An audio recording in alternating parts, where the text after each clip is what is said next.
Hello and good afternoon. Today it is Tuesday, June 8th, 2021. And truth is, I'm debating whether I'm going to put this or upload this video today or maybe tomorrow. Truth is, I have an extra video that I am thinking of uploading tonight. And then maybe I might delay this one till tomorrow. But what I want to do today is I actually want to take a few minutes to talk about the World Hockey Championship. I'm not going to have any visuals in the video today. Basically, think of this like a podcast video where you can listen to this on the side while you're doing something else if you want. Because there will be nothing to actually look at. Black screen, podcast style, that's it. So, with the World Hockey Championship, I must say, as a Canadian hockey fan, I'm absolutely just over the moon happy. I'm shocked, actually.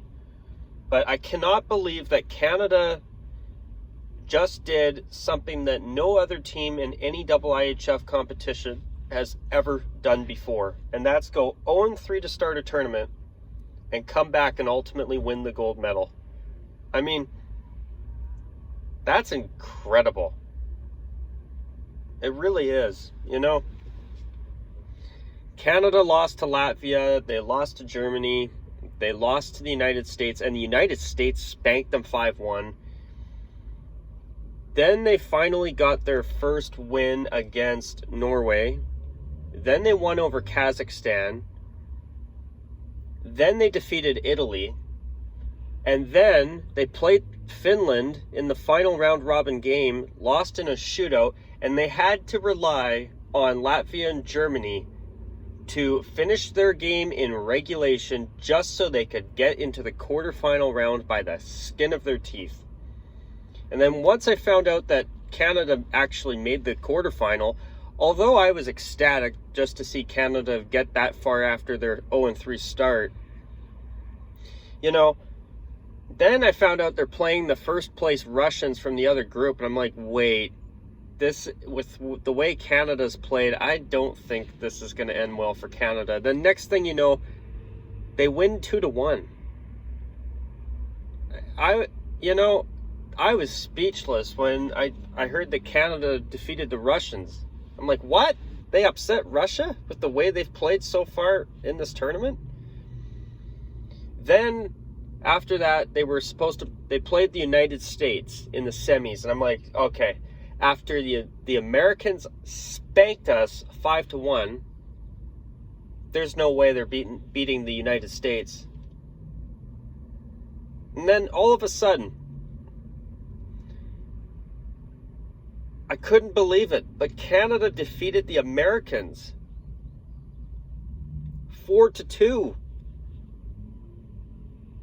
And honestly, I was shocked that they beat the Americans. I thought the Americans would have taken care of us no problem, eh? You know, that's incredible.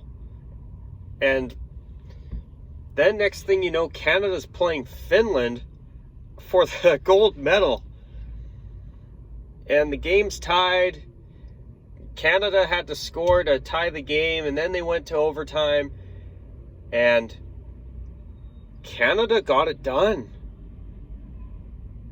I'm still in shock that our team that started off so badly with an 0-3 start was able to not only come all the way back, but get into the playoffs by the skin of their teeth.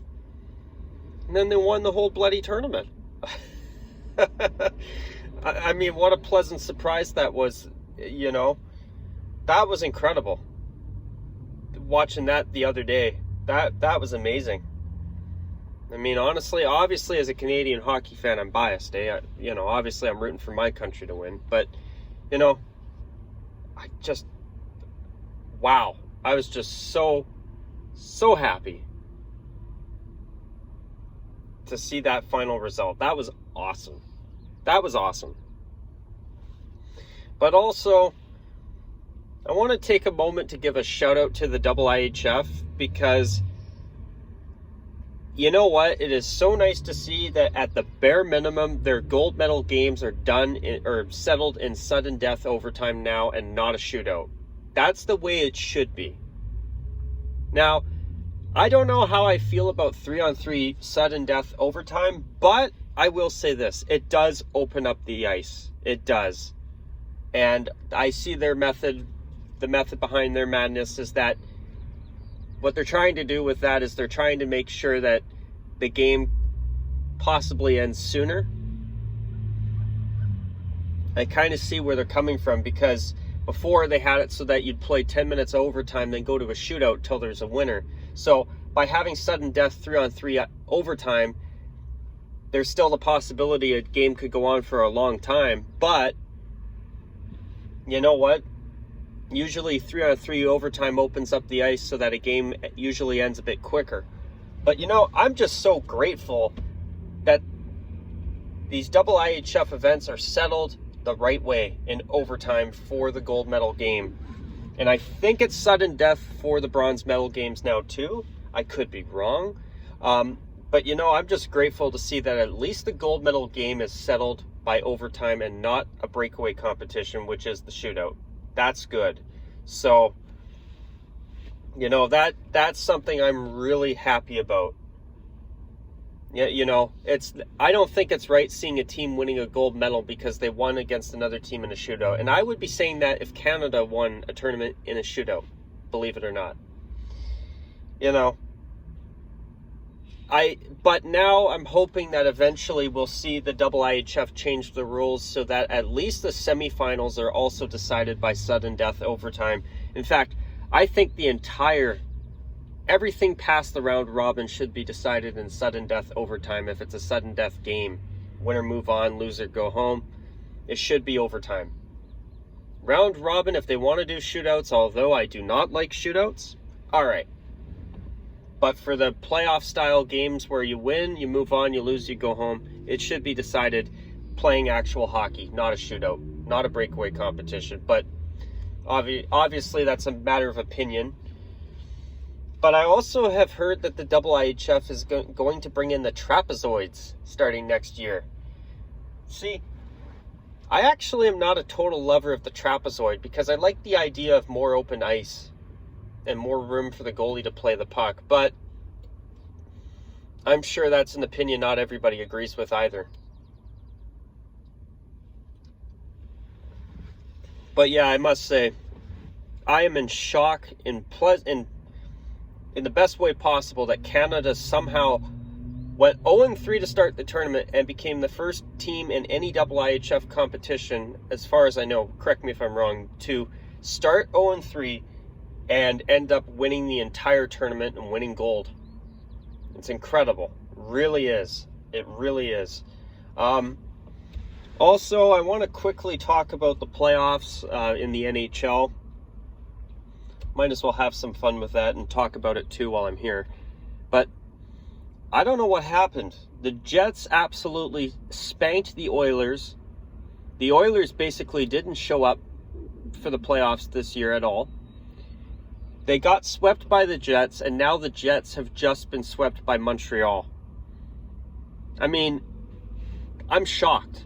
To go from sweeping a team to getting swept in the next round. How often does that happen?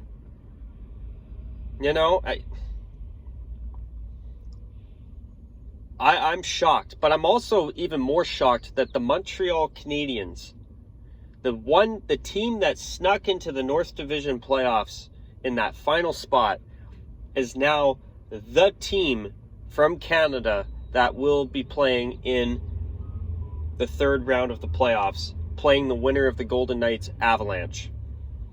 Now, I hate to be a downer to you Canadiens fans out there, because truth is I am rooting for Montreal to win the Stanley Cup because they're the only Canadian team left. But whether they play Colorado or they play Vegas, I don't believe for a second that Montreal's getting past either one of them.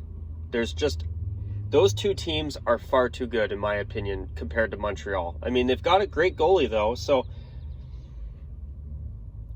do they have a bit of a shot? Sure. But I just don't think, call me crazy, but I just don't think that Montreal is going to be able to handle Colorado or Vegas. And the way the Golden Knights have played these past couple of games, I'm thinking Vegas is not only going to come back and beat Colorado, which I could be wrong, but I think Vegas will pull it off. And then I could see Vegas having maybe 5 games against Montreal and then winning the Stanley Cup. I could see that. I think it's either Vegas or Colorado for the Stanley Cup. Unless it's Tampa Bay at the Stanley Cup final, then it could be a repeat for Tampa Bay. But the winner of Boston and the Islanders, I just don't see them going to win the Stanley Cup. Especially if it's the Tampa Bay Lightning, they're going to have to play to get there in the first place. But we'll see. But yeah, I mean, it's great to see a Canadian team in the third round, but I just, the fact that Montreal has just swept the Jets, the North Division, in my opinion, has been the weakest division of the 4 divisions created this year because of the pandemic. And I think when Montreal has to play the winner of Vegas and Colorado, I really don't see Montreal having a chance. I honestly, you're going to think, I'm sure some of you are saying, are you kidding? But you know what? I look at how good those 2 teams have been compared to Montreal. And, I'll be rooting for Montreal, but I just think that the Golden Knights and the Avalanche have 2 really good teams. And I just can't see Montreal being able to defeat either one of them. And I also don't think that Montreal would be able to win the Cup. They're the one team out of the Final 4 that I think has by far and away the least chance of getting all the way to the Cup. But if Canada can go 0-3 at the World Hockey Championship and win the whole goddamn thing with a gold medal, anything's possible. But in my opinion, they've got their work cut out for them. So, yeah, it's going to be interesting to see what goes on in the other 3 round series that are on right now, but who knows? Anything's possible. But anyways, if you've got any comments on this video, let me know down below. But yeah, I couldn't be happier about Canada winning the gold at the World Hockey Championship. That was incredible. I'm shocked that Montreal was able to sweep the Jets. The Jets didn't even win a game. What happened? Were they that rusty? I'm baffled. Not gonna lie. But then, the fact that the Avs and the Golden Knights are tied, and that's another thing too with Montreal sweeping the Jets. I think they're going to be super rusty at first too when they play a team that's had to really fight tooth and nail to get to the next round while they've had all this time to rest. That's going to be even harder for them to win. Even though, it's better to sweep a team and get it and move on than to go to 7 games and lose. So there's that too. But anyway, if you want, feel free to let me know what you think in the comment section down below. What are your thoughts on everything I've touched base on in this video today? I'd be curious to hear other viewers' thoughts. And on that note, folks, I will call it a wrap on this one. And with that, you guys, take care. And as always, bye for now.